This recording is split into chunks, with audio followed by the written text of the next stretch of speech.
ආයුබෝවන් අද මම ඔයාලත් එක්ක කතා කරන්නේ සර්බියාවේ වර්තමාන තත්ත්වය පිළිබඳවයි. සර්බියාව කියලා කියන්නේ සුන්දර යුරෝපානු රටක්. එය පිහිටා තිබෙන්නේ යුරෝපයේ අග්නි දිග කොටසේ. සර්බියාව කියලා කියන්නේ හතර දෙසින්ම විවිධ රටවල් වලින් වට වුණු ලෑන්ඩ් රොක් කන්ට්‍රි එකක් විදිහට අපට හඳුනා ගන්න පුළුවන්. ඇත්තට මෙය උතුරින් හංගේරියාවටත් නැගෙනහිරින් රුමේනියාව සහ බල්ගේරියාවටත් දකුණු දෙසින් උතුරු මැසිඩෝනියාව සහ කොසෝව් කියන රාජ්‍යයන් වලටත් බටහිරින් මොන්ටිනීග්‍රෝ, බොස්නියා ඇන්ඩ් හර්සගෝවිනා සහ ක්‍රොයේෂියා කියන රටවල් වලට මායිම් වෙලා තියෙනවා. මෙහි විශාලතම නගරය සහ අගනුවර වෙන්නේ බෙල්ග්‍රේඩ් කියන නගරයයි. වර්තමානයේ වන විට බොහෝ ශ්‍රී ලාංකිකයන් පිරිසක් සර්බියාවට යාම සඳහා මහත් උනන්දුවෙන් සිටිනවා. ඇත්තටම මම මේ වීඩියෝ එක කරන්න එම පිරිස වෙනුවෙන්. එම නිසා මේ වීඩියෝ එකේ අවසානයේ වනතෙක් රැඳී සිටින්න කියලා ඔයාලට මතක් කරනවා. සර්බියාවේ දළදේශීය නිෂ්පාදිතය ගත්තොත් සාමාන්‍යයෙන් ඇමරිකානු ඩොලර් බිලියන 92.5ක් පමණ වෙනවා. ඒ දළදේශීය නිෂ්පාදිතය අනුව ඒක පුද්ගල ආදායම වෙන්නේ ඇමරිකානු ඩොලර් 14,170ක්. මම මේ ඔයාලට පවසන සියලුම දත්ත 2025 වන විට ඇති සියලුම දත්තයි. සර්බියාවේ උද්දමන අනුපාතය ගත්තොත් සාමාන්‍යයෙන් 2025 වර්ෂය වන විට 4% වෙනවා. ඒ වගේම එහි විරැකියා අනුපාතය 8.5%ක අගයක් ගන්නවා. සර්බියාවේ ආර්ථිකයේ ප්‍රධානතම අංශයන් ගත්තොත් සේවාංශය, කර්මාන්ත සහ කෘෂිකර්මාන්තයේ විදිහට ප්‍රධාන කොටස් තුනකට බෙදා ගන්න පුළුවන්. එහිදී සේවාංශය ගත්තොත් තොරතුරු තාක්ෂණ ක්ෂේත්‍රය, මූල්‍ය ක්ෂේත්‍රය සහ සංචාරක ක්ෂේත්‍රය ප්‍රධාන තැනක් ගන්නවා. ඒ වගේම කර්මාන්ත අංශය ගත්තොත් මෝටර රථ කාර්මික රැකියා, ඒ වගේම යන්ත්‍රෝපකරණ, ඒ වගේම ආහාර තාක්ෂණ යන අංශවලින් ඔවුන් ප්‍රධාන තැනක් ගන්නවා.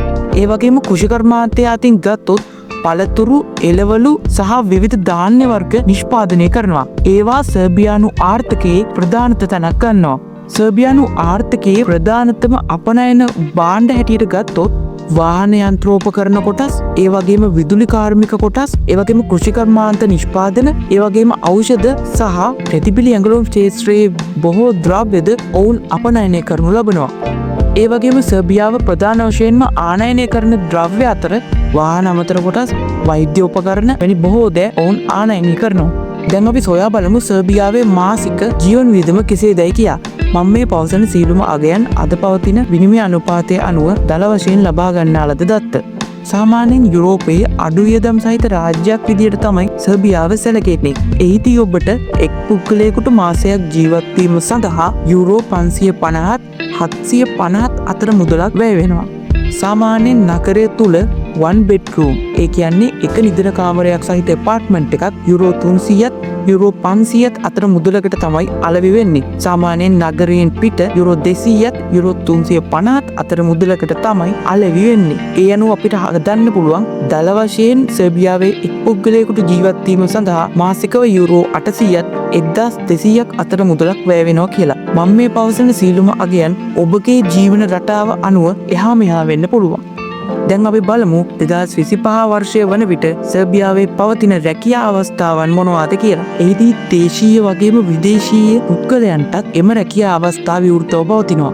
එහිදී ඉහළම ඉල්ලුමක් සහිත රැකියා කාණ්ඩ වෙන්නේ තොරතුරු තාක්ෂණ සහ සොෆ්ට්වෙයාර් ඩෙවලොප්මන්ට් අංශය, ඒ වගේම ඉංජිනේරු සහ නිෂ්පාදන අංශය, ඒ වගේම සෞඛ්‍ය සේවා අංශය, ඒ වගේම සංචාරක ක්ෂේත්‍රය ප්‍රධාන තැනක් ගන්නවා. සර්බියාව වර්තමානයේදී මුහුණ දෙන ප්‍රධානතම ගැටලුවක් වෙන්නේ ඔවුන්ට නිසි ලෙස ශ්‍රම බල කයක් නොතිබීමයි. ඒ කියන්නේ ඔවුන්ට ඉතාමත් ඉහළ කම්කරු හිඟයක් පවතිනවා. එහිදී ප්‍රධානතම හේතුවක් ලෙස අපට දැක ගන්නට පුළුවන් වෙන්නේ බොහෝ තරුණ පිරිස් රට අත්හැර යාමයි.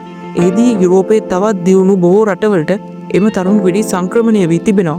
එම නිසා සර්බියාව තුළ බොහෝ රැකියා අවස්ථා උත්පාදනය වෙලා තියෙනවා. මෙන්න මේ හේතු නිසා තමයි තුන්වන ලෝකයේ රටවල් වෙච්ච ශ්‍රී ලංකාව, ඉන්දියාව වැනි රටවල් වලින් සර්බියාවට සංක්‍රමණිකයන් ඔවුන් ගෙන්වා ගන්නෙ. ඒ අනුව 2025 වර්ෂයේ වෙනකොට සර්බියාවේ තත්ත්වය මෙන්න මෙහෙමයි කියලා ඔබට වන්න පුළුවන්. සර්බියාව කියලා කියන්නේ යුරෝපයේ අද වන විට ක්‍රමයෙන් සංවර්ධනය වන රාජ්‍යයක් ලෙස අපට දැක ගන්නට පුළුවන්. නමුත් එහිදී ජොබ් වලට යන ශ්‍රී ලාංකිකයන්ට යුරෝපයේ අනෙකුත් සෙසු රටවලට වඩා අඩුවටුපක් තමයි ලබා ගැනීමට හැකි වෙන්නේ. ඉදිරියේදීත් මේ වගේ වටිනා වැදගත් වීඩියෝ නරඹන්න අපගේ ලෝක සංචාරකයා YouTube නාලිකාව subscribe කරන්න කියලාත් ඔයාලට මතක් කරනවා. රැඳී සිටින්න අප YouTube නාලිකාව සමගම. ඔබට සුබ දවසක්.